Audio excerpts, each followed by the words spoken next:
Hoy la palabra de Dios nos pone el pasaje del profeta Ezequiel, en donde el Señor le concede ver un campo lleno de huesos secos, un campo árido, desértico, repleto de esqueletos.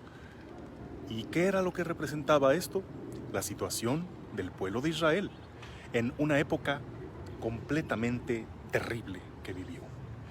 Fue cuando las tropas del rey Nabucodonosor invadieron Jerusalén, devastaron la ciudad, destruyeron el templo, mataron a muchos y a los que quedaron vivos se los llevaron deportados a una tierra extraña, a Babilonia. Esto significaba la más grande humillación para el pueblo, que se sentía el pueblo elegido, protegido por Dios y que nada le podía pasar. Ellos tenían el templo, por lo tanto eran infalibles. Ellos tenían la tierra prometida. Pues ahora sin templo, sin tierra, sin dignidad, reducidos a unos cuantos en tierra extraña. Después de esto, ¿puede pensarse que las cosas serán como antes? ¿Podría resurgir la esperanza cuando de veras el pueblo lucía como ese desierto lleno de cráneos, de huesos áridos, ni siquiera lleno de soldados heridos que podrían recuperarse y seguir luchando? No, eran fósiles ya, porque la esperanza se había agotado desde hace mucho tiempo.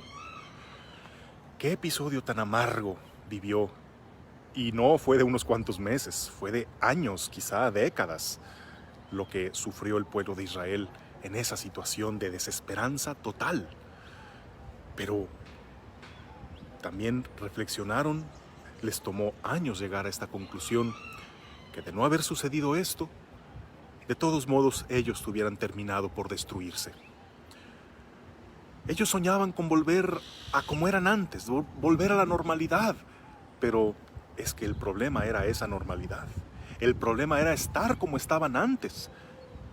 Ellos creyendo estar bien con Dios porque tenían el templo, tenían el culto, tenían la alianza, pero construyendo su vida totalmente al margen de su ley, basados en la presunción, en la injusticia, en el culto vacío.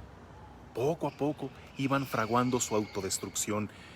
Era una bomba de tiempo que iba ahora sí a aniquilar totalmente al pueblo, de no ser porque viene un factor externo que brutalmente les voltea todo, les hace ver lo vulnerables que son y les hace volver a poner la mirada en el Señor.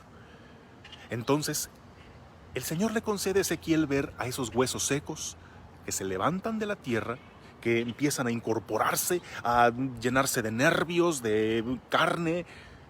Es el pueblo que resurge de la muerte, de las cenizas, que por el Espíritu de Dios, que ahora esculpirá en sus corazones su ley, ahora sí serán un pueblo nuevo, no el mismo de antes, no el pueblo que vuelve a la normalidad, sino el pueblo que ahora sí escucha la voz del Señor y hace caso de su alianza. Bueno, quizás sería demasiado comparar la situación del pueblo de Israel con nuestra situación actual en este 2020. Tal vez no estamos en algo tan drástico como ellos, pero es cierto que esta pandemia y la situación de cada país y la propia situación de cada uno vino a ser como ese factor externo que nos volteó todo, que hizo que nada volviera a ser como solía ser. Oye, pero ¿y si el problema era precisamente eso? Buena pregunta. Que estábamos muy lejos de ser lo que Dios esperaba de nosotros. ¿Qué necesitamos para que ese nuevo soplo del Espíritu nos haga resurgir, nos haga levantarnos después de todo esto? Como hoy el Señor enseña en el Evangelio, no tenemos más que volver al primero y más elemental de los mandamientos, ese que damos por visto, damos por supuesto, al grado de que lo hemos olvidado. Amar a Dios sobre todas las cosas, y que de ahí se desprenda: ama al prójimo como a ti mismo. Ámense unos a otros en vez de ármense los unos contra los otros. Si volvemos a poner a Dios en el centro de todas las cosas, de nuestros corazones, de nuestras familias, de nuestras decisiones, de nuestra sociedad, entonces sí que podemos volver ya no a la antigua normalidad.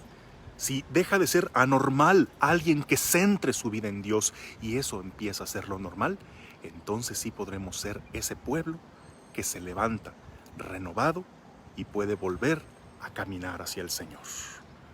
Tal vez sea muy ambicioso pensar que todos lo haremos, pero ¿qué tal si empiezas tú? ¿Qué tal si empiezas seriamente a ser congruente con tu escala de prioridades, poniendo a Dios sobre todas las cosas? Entonces empieza resurgiendo tú y empieza a hacer que el Señor sane nuestra tierra y que empecemos a restablecernos cumpliendo sus mandamientos. Que tengas un bendecido día en el nombre del Padre, del Hijo y del Espíritu Santo. Amén.